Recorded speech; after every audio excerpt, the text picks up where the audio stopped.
mínima especificación, que es el sistema no, ¿cómo se llama? De ancla desnuda, ¿no? Pero las zonas 1 son, digamos, en este mapa es esta zona de aquí, ¿sí? Esta zona de aquí es una zona desértica.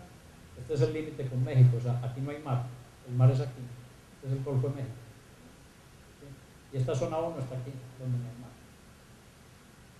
Y en la zona donde no hay mar es donde le dicen el código, al menos la recomendación del PTI es que en esa zona, bueno, entonces ponga sistema convencional de anclas desnudas. En el resto del país, olvídese eso. ¿Ya? Ahora, mire con respecto a durabilidad, el F'C, ¿sí? En la zona CC1, que corresponde al sitio donde yo vivo, ¿cómo se llama? El F'C es 4000 PSI, cuando es más corrosivo es 4500 PSI. Estamos hablando de 28 y 30 megapascales, más o menos, ¿sí? El código local de la zona donde yo vivo, que es una zona costera, llámese Punta del Este, ese código local me dice que por durabilidad yo tengo que tener una resistencia mínima del hormigón de 5000 PSI, y si estoy muy cerca de la costa, de 6000 PSI. ¿Sí? Eso es, no sé cuánto es, eso es como 40 megapascales. Entonces, a mí me aumenta el código, no el análisis estructural. Yo para el análisis estructural no necesito 40 megapascales, necesito 28. El código me dice, no, es que a mí no me importa que usted le dé con 28. A mí lo que me importa es que su estructura sea durable. Y para que sea durable, se necesita un concreto de menor resistencia. Vuelve y juega. El concreto de mejor resistencia tiene una mejor capacidad de absorción de corrosión. ¿Sí? Entonces, en los contratistas americanos en el sur de la Florida se curan mucho el saldo. El concreto allá no es costoso. Costosa es la mano de obra. ¿Sí? Entonces, a uno le proveen concreto, hormigón de 40 megapascales y termina siendo a los 28 días de casi 80 megapascales. Entonces es un concreto de muy alta resistencia. Bueno, hay unos agregados BM60. La tecnología permite que se consigan concretos de 100 megapascales sin problemas, 120 megapascales. Entonces a ellos no les importa dar un concreto de mayor alta calidad por una sola razón: demandas. Todo el mundo de cuida ya demandas. Si algo le pasa y se agrieta ese concreto y empieza a correrse el cable, el contratista es el responsable. Pero bueno, en cuanto a especificaciones mínimas, eso es lo que recomienda este código. Es una recomendación. Con respecto a resistencias a fuego, ¿sí? Con resistencias a fuego, la estructura tiene que verse como un todo. Si ustedes tienen una estructura de pilares con luces continuas, ¿sí? Esas luces continuas tienen que terminar en algún extremo, ¿sí? Cuando ustedes analizan simplemente carga gravitacional, ustedes se dan cuenta que el momento máximo en los extremos positivo es más alto en los extremos que en las luces intermedias. ¿Sí? Es lo que da el análisis. Como el momento positivo es más alto en los extremos, eso quiere decir que yo tengo más tendencia a que los extremos de esa luz continua se agrieten. Lo pongo de otra forma: si suponemos que hay una evolución de un fuego en este piso, el fuego se va para arriba, ¿sí? Entonces, si este es el espesor de la losa, hay una gradación de temperatura alta desde la base hasta la parte superior. Es lo que pasa. Entonces, el fuego empieza a hacer que la losa se expanda, ¿sí? El calor hace que el concreto se expanda, pero tiene pilares en los extremos, ¿sí? Si los pilares son internos, yo tengo una luz donde hay una luz a la derecha y a la izquierda de la luz que estoy mirando, y el fuego viene por aquí, esa luz trata de expandirse, pero las luces adyacentes y los pilares contrarrestan eso, ¿sí? Como lo contrarrestan, esa expansión crea un arco de compresión en la losa. No estoy hablando de potencial, estoy hablando de fuego. Crea un arco de compresión. Entonces, esa losa intermedia, o esa luz intermedia, tiende a restringir el paso del fuego. Por eso se llama restringida. La luz externa, que tiene un momento positivo más alto, solamente tiene continuidad en un lado, pero para el otro se acabó. ¿Sí? Entonces, del lado donde no hay continuidad, pues aquí no se puede expandir, busca por donde estamos, entonces estamos al lado externo. ¿Sí? Cuando eso pasa, empieza a haber agrietamientos aquí mucho más rápidos, el agrietamiento que pasa aquí, poniendo el fuego en la misma dirección y por la misma duración en las dos luces, externa y continua. ¿Sí me hago entender? Entonces, porque esta no está restringida, yo tengo que controlar más el recubrimiento de esa zona que el de esta. Y por eso la diferencia es esta. Cuando yo tengo una luz no restringida, los recubrimientos a 2 horas son más altos que las luces restringidas. Entonces, cuando ustedes tienen un perfil de un cable, ¿sí? El perfil del cable en los extremos siempre está más alto. Está más alto por consideraciones de resistencia, de fuego. ¿Para qué? Para que si el fuego llega, obviamente no alcance el tendón más rápido que lo que lo alcanza en el otro lado. Esta es otra tabla similar que tiene que ver con el tipo de refuerzo pasivo y la forma como el refuerzo pasivo se fabrica. Si es refuerzo pasivo que se hace en frío o si se hace en caliente, eso tiene unas diferencias en la forma como el refuerzo pasivo resiste el fuego. Y normalmente cuando el refuerzo pasivo es fabricado en una planta en frío, tiene más resistencia en general que cuando es fabricado en caliente. Bueno, sistema estructural. Ya sabemos cómo determinar recubrimientos y espesores de losa y dimensiones de vigas. Ahora tenemos que escoger qué hacer. Si hacemos una losa en una dirección o en dos direcciones, si hacemos vigas pues con losas, o si hacemos bandas de losas, ya ahorita vemos las bandas. Si hacemos ábacos en las columnas o capiteles, cuáles son las condiciones de apoyo, cuál es el ancho efectivo de eso. Enseguida miramos, hay una discusión sobre anchos efectivos de vigas en pospensados que es bueno ver, y cuál es la secuencia constructiva. Entonces, en losas en una y en dos direcciones, pues esto es lo que pasa. Si hay un modelo de una viga en una dirección y aquí hay una carga, lo único que puede pasar es que esa carga se vaya por los extremos, ¿cierto? Dependiendo de la localización de la carga. Entonces este de pronto recibe más que este.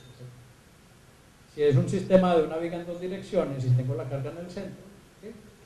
Pues cada uno de estos apoyos recibe una partecita de la carga, pero el total de las reacciones es la carga, ¿sí o no? Y si hay momentos, los momentos se contrarrestan, en este caso. Si vemos una losa, si asimilamos una losa soportada en muros alrededor, ¿sí? La losa es un solo panel. La forma como se distribuye o se busca la ruta de carga la busca el ingeniero, no el sistema estructural, ¿sí? Depende de lo que usted quiera analizar y cómo lo quiera analizar. Entonces, si yo tengo una carga P ubicada en este sitio de la losa, ¿sí? Yo como ingeniero puedo asumir que esa carga P se va por una franja, ¿sí? Y una franja horizontal y por una franja vertical. Y yo de pronto puedo decir, no, es que para esta franja horizontal se lleva un porcentaje A de la carga y para la horizontal pues se tiene que llevar el resto. ¿Sí? Yo puedo decir eso, en esta franja se lleva un porcentaje y esta otra se lleva otro porcentaje. Yo diseño para eso. Y si yo diseño para eso, la estructura es segura. ¿Por qué? Porque la suma de las reacciones es el total de la carga. ¿Cuándo yo sé que una estructura es segura? Cuando yo tengo equilibrio estático. ¿Sí? No hay vuelta de hoja. Una estructura es segura siempre y cuando yo mantenga el equilibrio. La pregunta al contrario es, ¿ustedes creen que una estructura es segura cuando hay compatibilidad de formaciones?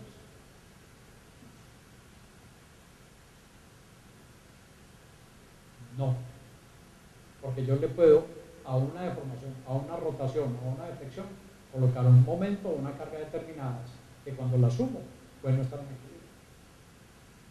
Lo que determina la seguridad de la estructura es el equilibrio estructural, el equilibrio estático. Los otros controles de fricciones, etcétera, de compatibilidad de formaciones, son para chequear cuestiones de servicio, no para chequear la resistencia o la capacidad de la estructura. Si yo veo ese mismo sistema, pero digamos que es un sistema de vigas apoyadas en 4 columnas y tengo una carga ahí, entonces yo puedo ver ese sistema como yo quiera.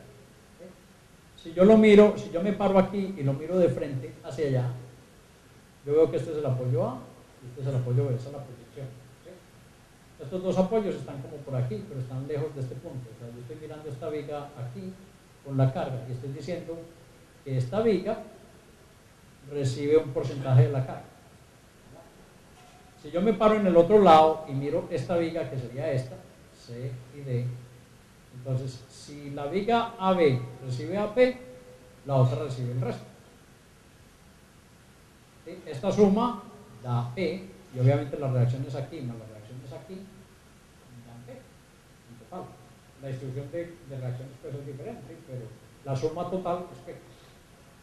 Ahora, si ese mismo sistema yo lo miro no por un lado de una viga ni por la otra viga, sino que lo miro de frente, o sea, si me paro aquí y lo miro hacia allá, entonces yo miro que aquí hay unos apoyos.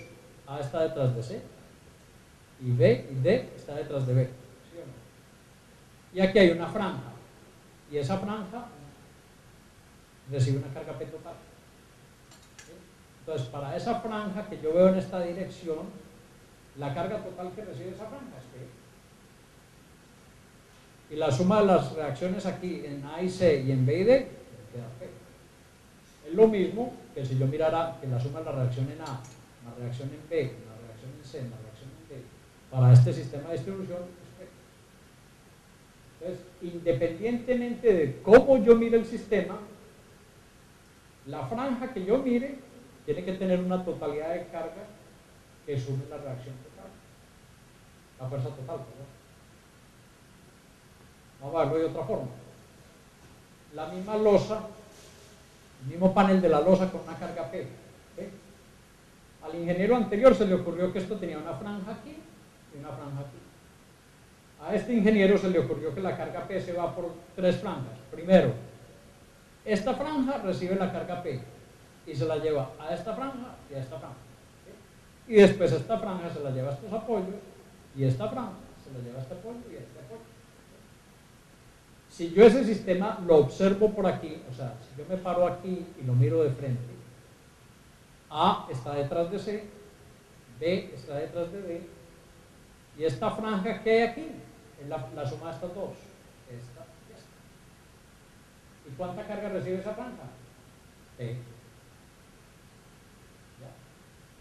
Si yo veo la franja vertical independiente, o sea, si me paro aquí y miro el sistema desde acá, ¿ya? Yo tengo a A y a B en este apoyo y tengo a C y a D en este apoyo. Estoy viendo esta franja, que es esta franja. ¿Esta franja qué carga recibe? P. Entonces, independientemente de la dirección de la franja que yo revise, la carga total que recibe cada franja es P. La pregunta es, ¿estoy duplicando las reacciones?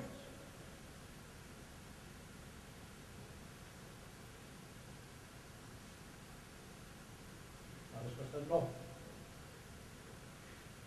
La respuesta es no porque AC más BD da P y CD más AB es P. El orden de los factores no altera la suma.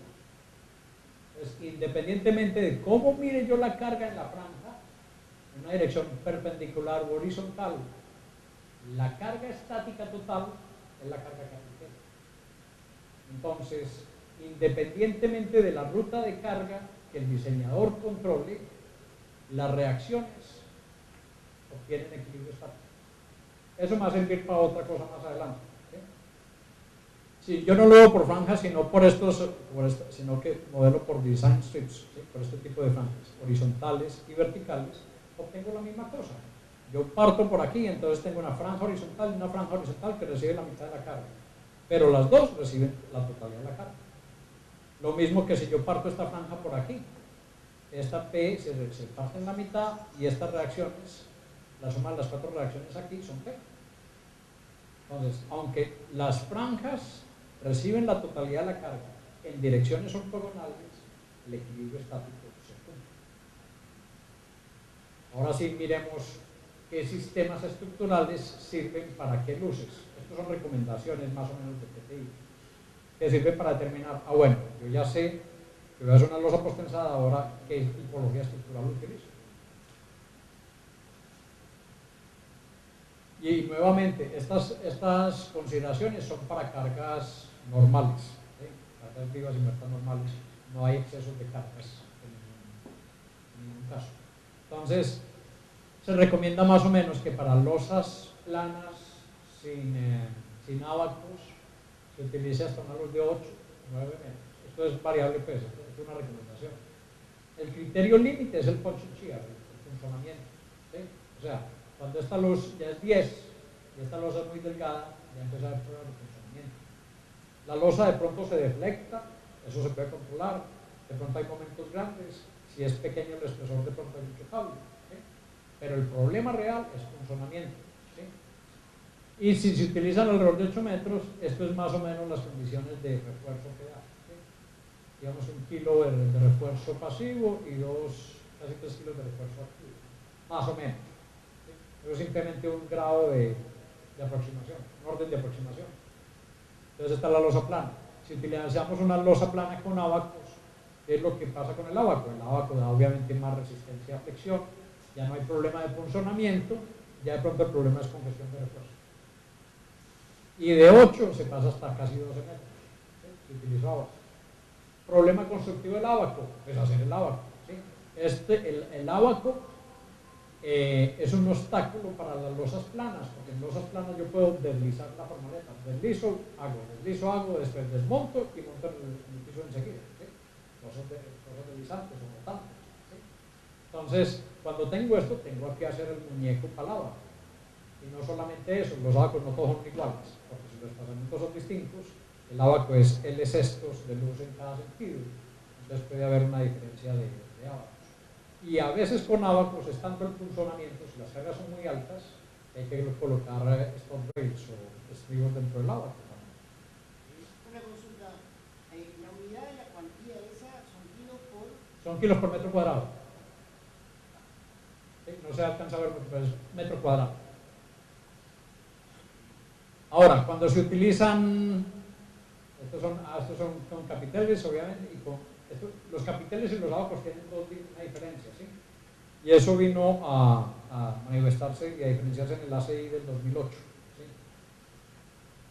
A veces, es decir, antes del 2008 se tenían que hacer ábacos para sostener carga de funcionamiento, ¿sí? Pero se dieron cuenta de que para sostener carga de funcionamiento no se necesita un elemento tan ancho, sino que se necesita un elemento menos ancho, pero de más espesor. A eso se le llamó en inglés shear cap, un capitel de cortante, ¿sí? El capitel de cortante sirve para resistir cortante, funcionamiento, pero cuando se diseña a flexión, el capitel de cortante se elimina analíticamente del modelo y es el espesor de la losa la que resiste la flexión. En cambio, con el ábaco es muy grande, sirve para resistir cortante, pero al mismo tiempo transfiere momento desbalanceado en la losa. Si esta luz es diferente a esta luz, esta genera un desbalanceo de momento con respecto a esta, tiene que haber transferencia rotacional de ese momento. Para eso es que sirve el ábaco. Bueno. Esta es la losa con bandas. Bueno, pues cuando hay ábacos hasta 12 metros, muy similar a esta. Cuando es con bandas, acordémonos que las bandas no son vigas. Las bandas son básicamente un ensanchamiento de la losa, es decir, un aumento del espesor de la losa en las zonas de columnas, ¿sí? Esas bandas permiten, obviamente, que el perfil del cable sea más alto aquí, y como es más alto, pues resiste más momento, entonces se llega hasta luces desde aquí dice 13,4 metros, ¿no?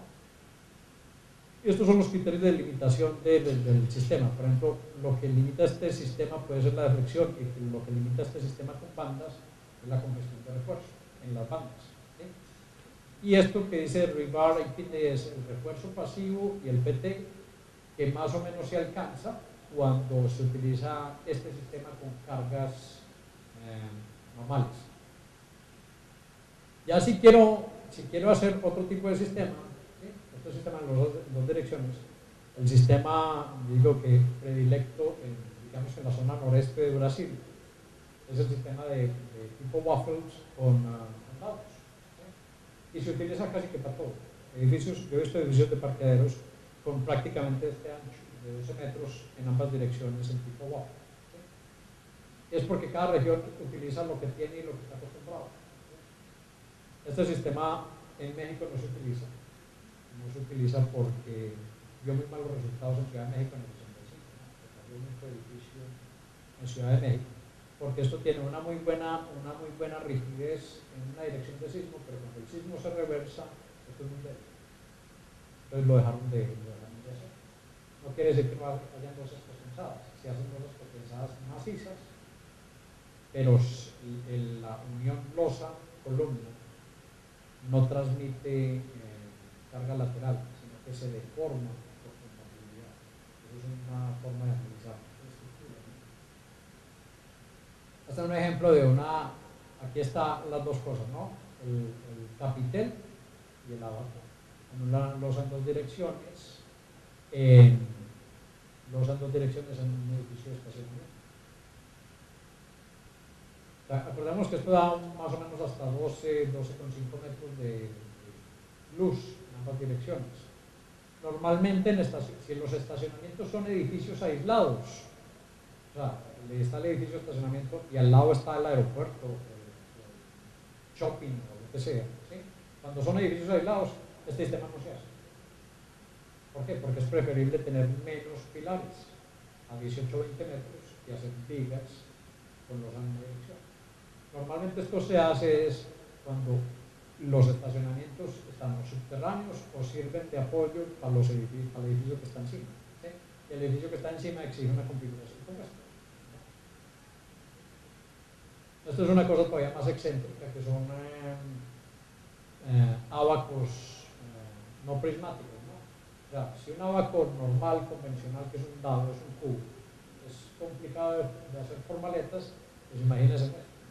Digo que esto representa como un corte arquitectónico, ¿no? Una mano, pero es muy costoso. Cuando uno tiene abacos y capiteles, entonces la forma de diseñar es esta. Entonces, usted utiliza la geometría actual, o sea, la geometría del abaco, para controlar deflexión y para hacer tipo de servicio, ¿sí? Y usa una geometría deformada para calcular resistencia de esta sección. Cuando hay sistemas en losas en una dirección, ¿sí? Entonces ya hablamos de que hay vigas y hay losas en la otra dirección. Este sistema es un sistema típico de estacionamientos y las vigas se expanden de pilar a pilar de 18 a 20 metros. ¿Sí? Estas vigas, como decíamos ahora, pueden tener 75, 80 centímetros de espesor por unos 50 centímetros de ancho. ¿Sí? Mire que la relación ancho-alto es alta, ¿sí?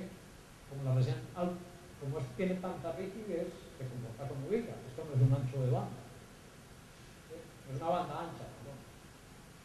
Es una banda ancha como las que vimos anteriormente. Este sistema es un sistema muy utilizado en Colombia, que es vigas en una dirección y nervios en la otra. En Colombia y en Guatemala y en Costa Rica, en esa zona noroeste del continente, se utiliza mucho eso. ¿Por qué? Porque están acostumbrados a hacer cosas de esto. Entonces, aquí dice que las vigas se expanden hasta 13,7 metros. Yo les comentaba ahora de un ejemplo práctico de un edificio diseñado de 16 metros de luz. Puede haber congestión de refuerzo, pero de todas maneras el PT se disminuye comparado con las losas en dos direcciones. ¿Por qué razón? Porque estos nervios, estos joists, estos nervios son muy rígidos. Y como son tan rígidos y tienen tanto espesor, obviamente necesito menos cable y el cable me da más perfil, ¿sí? Más alto. Entonces, con un cable puedo obtener lo que puedo obtener con dos cables con una cosa más baja. Entonces, por eso es que el postensado se reduce considerablemente, ¿sí? Y este es este mismo sistema, pero quítele un nervio, un nervio intermedio, ¿no? Entonces esto es lo que llaman en inglés skip joist, o sea, quítele uno y deje uno, quítele uno y deje uno. Esto permite una formaleta más grandes y los espaciamientos de esto pueden llegar hasta 1,4 metros entre este y este, por ejemplo. ¿Ya? Esto se hace para reducir concreto, hormigón, pero al mismo tiempo estos nervios terminan siendo más anchos que estos nervios. Porque si este puede llevar un cable por nervio, este puede llevar dos cables por nervio. Entonces, para meter dos anclas de estas, se necesita más ancho. Entonces, estos son ejemplos de los sistemas, ¿no? Este es un sistema de una losa nervada en una dirección. Estos son nervios de control de bandeo, ¿sí? Y aquí están las vigas, ¿sí? Normalmente lo ideal siempre es que el espesor de las vigas sea igual que el espesor del nervio para tener una losa uniforme, ¿no? Un encofrado uniforme. Esta es una construcción waffle, ¿sí? Ahí están los casetones y los tendones en ambas direcciones. Aquí hay una viga ancha y aquí hay un dado. Esta es otra visión, ¿sí? Aquí está el dado, aquí están los cables en banda. Normalmente, y por norma del PTI y por seguridad e integridad de la estructura, siempre tiene que haber al menos dos cables en cada dirección que pasen por el pilar, que pasen dentro del pilar. No todos los cables tienen que pasar por dentro. Por ejemplo, este no pasa. Este aparentemente no pasa, pero debe pasar. Y este pasa por dentro de las varillas. ¿Ya? ¿Por qué? Porque si hay un colapso parcial, la losa falla, pero queda colgando el concreto, queda colgando el cable. El hebillo no sirve para nada, hay que molerlo, pero no estripa el que está debajo. Entonces es para evitar colapsos parciales. Cuando se hacen modelaciones de vigas y combinaciones de vigas con losas en una y dos direcciones, la modelación que se hace normalmente de las vigas es de que si esta es la losa y este es el eje neutro de la losa, y yo tengo vigas hacia arriba y hacia abajo, los centroides de esas vigas están, en este caso están por debajo, están por encima. ¿Sí? Los programas normalmente lo que hacen es que modelan esta viga de tal forma de que el centroide de esta viga coincida con el centroide del eje neutro de la losa. ¿Sí? Esa modelación no es correcta y peor, no es segura cuando se utiliza por sensado. ¿Por qué razón? Porque si esta es la verdadera condición de la viga y yo tengo cables pasando, digamos que por aquí, ¿sí? La excentricidad de ese cable, del cable que pasa por aquí con respecto al eje neutro de la losa, es toda esta. Si yo bajo esa viga hasta aquí, la excentricidad se me disminuye porque va a ser solamente desde aquí hasta este eje neutro. Este eje neutro va a coincidir con este, ¿sí? Y entonces el momento que utiliza el cable, que es la tensión del cable por el brazo de palanca, es que se dice así, el brazo de palanca, va a ser diferente en esta condición que en esta, que va a tener más. Pero aquí no se tiene en cuenta. Entonces, es increíble, no es complicado. Esto es una banda ancha, o eso es lo que se llama en inglés un thickening, o sea, un ensanchamiento del espesor, por decirlo así. O sea, el espesor de la losa se aumenta aquí y se aumenta también este ensanchamiento, este espesor va en todo este ancho. ¿Ya? Uno dice que para que esto tenga las condiciones de un ancho de una banda ancha, el espesor tiene que ser al menos 3 veces este. ¿Verdad? Esto tiene que ser al menos 3 veces este. Y este espesor total tiene que ser menos o al máximo 2 veces este. ¿Sí? Esas son condiciones geométricas de tal forma de que esa banda ancha, al analizar la estructura, no acumule en esta banda suficiente rigidez como para tener que diseñarla para cortar en una dirección. ¿Sí? Es por eso que las bandas anchas en general no tienen sino unos estribos, pero de soporte de los cables. no más. Entonces esta es la banda ancha. Y aquí está la banda ancha en construcción. Y esto es el refuerzo superior, aquí están las bandas de cables en la banda ancha, y ustedes alcanzan a ver prácticamente aquí no hay estribos.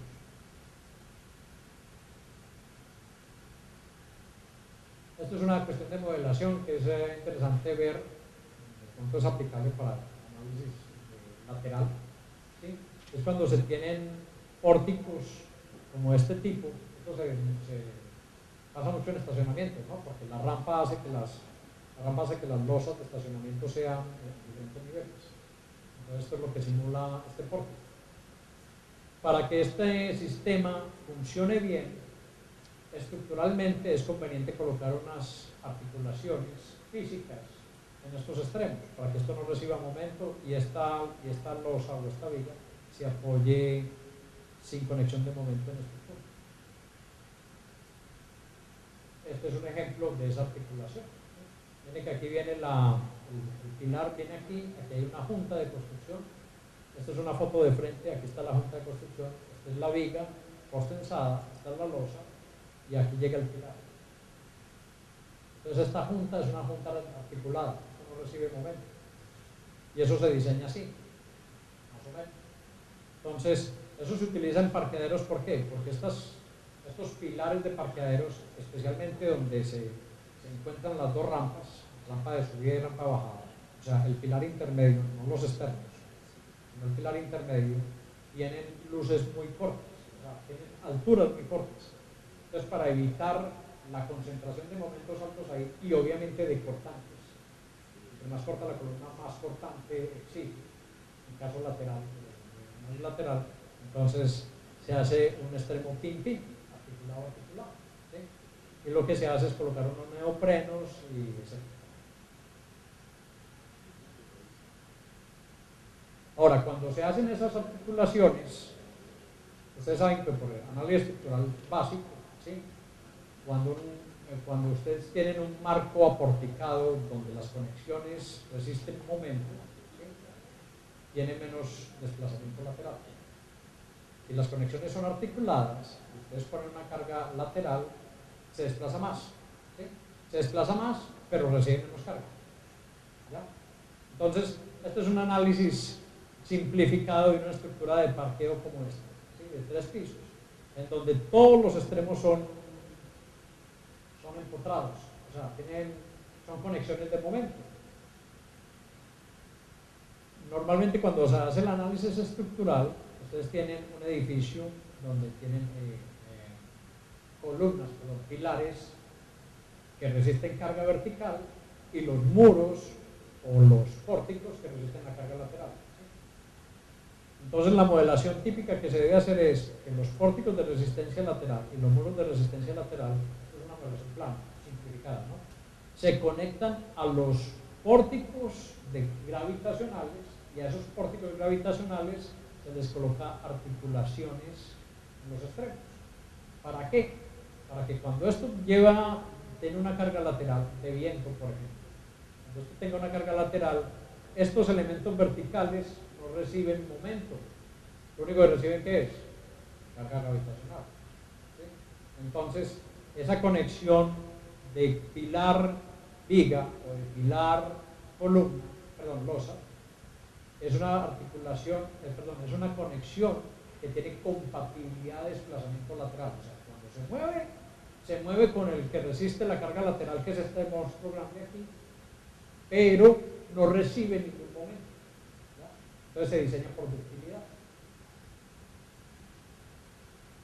Volviendo al pórtico ese, entonces supongamos que ustedes tienen una carga lateral, llámese esto aquí supuestamente sismo, pero llame la carga de viento, y haga un análisis de pushover. Ya no sé si ustedes están acostumbrados a hacer eso, pero en zona sísmica se hace frecuentemente, en donde se mete la carga lateral y se empieza a ver dónde se empiezan a formar articulaciones plásticas. Entonces esto es una simulación.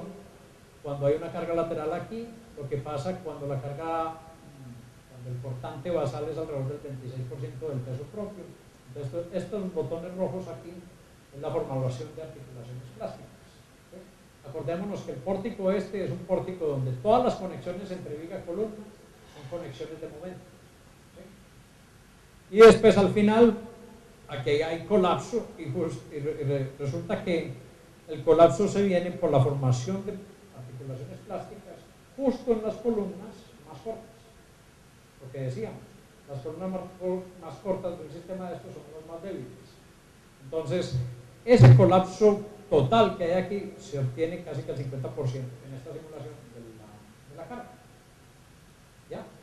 Ahora, asuman ese mismo pórtico. Esto es un edificio de parqueadero, pero puede aplicarse a cualquier otra cosa para sistemas laterales. Asuma que ese mismo pórtico tiene articulaciones creadas constructivamente por el constructor a la hora de hacerlo, como la fotografía que vimos de las articulaciones. ¿Sí? Y vuelva a someter este edificio a carga lateral.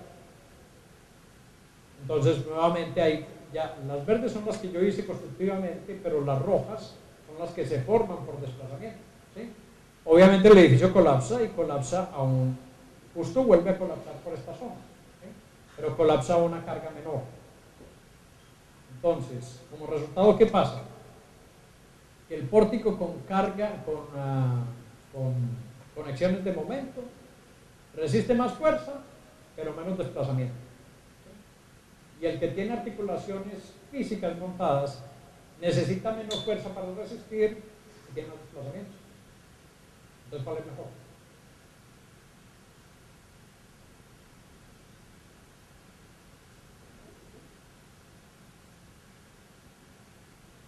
Y dependerá del uso, capaz. No, esto es carga lateral, nada tiene que ver con la carga gravitacional. Es mejor este. ¿Por qué? Porque este tiene, digamos, lo que comparado con este, una falla súbita más temprana. Este se desplaza más y se ve la formación de la falla y recibe menos carga. Como el pórtico recibe menos carga, yo necesito menos acero para eso. ¿Ya? En este caso es un parqueadero. Si hablamos de uso, pues obviamente no hay elementos no estructurales que se rompan, ¿no? Eso también hay que controlarlo. Pero la ventaja de este es que al desplazarse más, como se desplaza más, y hay formación de articulaciones plásticas en el camino, esta fuerza lateral que tiene que resistir el pórtico es menor. Entonces el sistema de carga lateral necesita menos hierro, ¿sí? Y se desplaza más, se deforma más, entonces es más visible la deformación que este. Cuando este llega a este punto, en esas articulaciones que se formaron en las columnas cortas, fallan por tanto, eso se desploma. Entonces es una visión diferente. Uno siempre piensa que entre más rigidez es mejor. El código IBC, que hace referencia al código ACE, le dice a usted que la deflexión lateral máxima permitida para los edificios es el 2% del piso. Los códigos latinoamericanos toman esa norma y dicen, no, es que en Chile no puedo permitir que eso se deforme tanto, entonces lo deforman al 1%, inclusive lo quieren deformar al 0.75. Entonces, cuando la estructura es más rígida, entre más rígida sea, más momento importante tiene que resistir, se vuelve más caro. Bueno. Esto es una articulación en un edificio normal, común y corriente, no es un parqueadero, esto es una losa, y esto es una columna donde la articulación se hace por una dovela, ¿sí? O sea, hasta que llega el refuerzo del pilar inferior, se conecta con una dovela y aquí empieza el refuerzo del pilar superior. ¿Sí? Este sistema sirve para cuando hay una carga lateral, se deforme.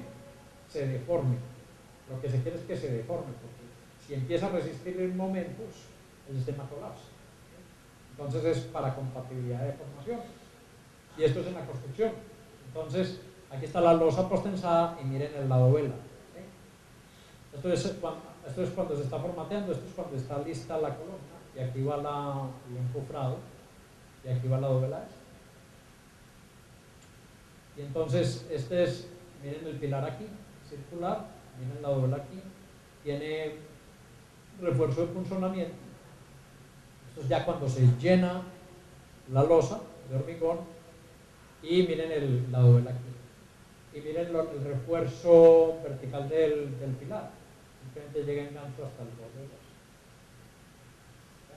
Tiene que haber un control de aplastamiento también, porque de todas maneras ese pilar va a llegar con una carga axial que va a llegar a esta zona de la losa. Esto es otra forma de articulaciones. Estos son con neoprenos, ¿sí? Neoprenos que aíslan el edificio. En Chile ya están haciendo varios edificios prefabricados, pretensados, montados en aisladores sísmicos. El aislador sísmico es básicamente un dado de fundación en hormigón, donde se colocan unos pernos en una platina de acero. Esos pernos reciben a su vez el neopreno. El neopreno es una cosa de este tamaño, una placa de acero aquí, placa de acero aquí. Esto es caucho, con ciertas especificaciones de movimiento. Eso se monta ahí. En la placa superior de acero hay pernos y de ahí se monta la columna prefabricada y se perna. Entonces, la estructura del edificio está montada sobre una cosa que se mueve elásticamente. Entonces, si el piso se mueve así, esta estructura se mueve así. Entonces, esas diferencias de deformaciones las absorbe el neopreno. Eso es lo que se llama un aislante sísmico. Usted no tiene problema, gracias a Dios. Bueno, eso es una parte, no quiere decir que hemos terminado, sino que vamos a hacer, vamos a continuar con la otra parte de esta posición. Entonces, por ahora vimos lo que tiene que ver con los conceptos de diseño, ¿sí? Repasamos. Vimos qué es lo que para qué hay que diseñar, para servicio, para resistencia, para transferencia de carga. Después vimos que en servicio se necesita controlar reflexión, agrietamientos, resistencia se necesita controlar momentos y cortantes. En estado inicial se necesita controlar explosiones del estado de transferencia. ¿Sí? Después vimos cómo se escogen las dimensiones. Las dimensiones se escogen de acuerdo a unas tablas, las recetas. ¿Sí? Esas recetas les sirven a uno para predimensionar, ¿sí? Productos de cocina, pero si ustedes quieren hacer estructuras más económicas, tienen que analizar realmente la estructura con respecto a reflexiones y eso para economizar en volúmenes de hormigón y en pesos de aceros. ¿Sí? Después de que utilizan esas recetas, ya tienen una predimensión de la estructura, de vigas y de columnas. Los pilares ya son por otro camino. Estamos hablando de pilares. Y cuando lo tienen, analizan los recubrimientos. Los recubrimientos se analizan para condiciones de resistencia de fuego y condiciones de durabilidad. Ya vimos que el sistema estructural de postensado se escoge de acuerdo a las zonas donde está ubicado. Las zonas de costa exigen sistemas encapsulados, las zonas fuera de costa permiten sistemas no encapsulados. Si yo hago una estructura postensada en Bogotá está en medio de las montañas. El grado de corrosión es la corrosión ambiental, o sea, mi sistema no se va a penetrar por corrosión en el mismo tiempo en que se penetra un edificio que yo haga en Miami, al pie de la costa. Entonces, eso es importante. Sabemos que la resistencia del hormigón generalmente se escoge por durabilidad, no por resistencia a flexión. ¿Sí? Porque para resistencia a flexión, el hormigón mínimo de 28 megapascales es suficiente. ¿Sí? No se necesita más, pero para durabilidad se necesita un hormigón más alto, simplemente para proteger contra corrosión. Y ya después vimos los tipos de estructurales. Ahora vamos a ver una consideración básica que tiene que ver con ancho efectivo. ¿Sí? Anchos efectivos en losas, en vigas. Entonces, cuando yo tengo una viga rectangular, ¿sí? Y yo aplico la famosa teoría, la hipótesis de los nulos, secciones planas permanecen planas, yo termino con un cuadro, digamos aquí un cuadro elástico de esfuerzos, que es triangular. ¿Sí? Entonces yo digo que el máximo de esfuerzo se da en la fibra superior y en la fibra inferior, a tracción y a compresión. Eso lo sabe todo el mundo aquí. Ahora, asumamos que esta es la sección de la viga rectangular. Entonces esta hipótesis está diciendo que el esfuerzo de compresión, en este caso de esta viga, el esfuerzo de compresión es F y es uniforme. Es uniforme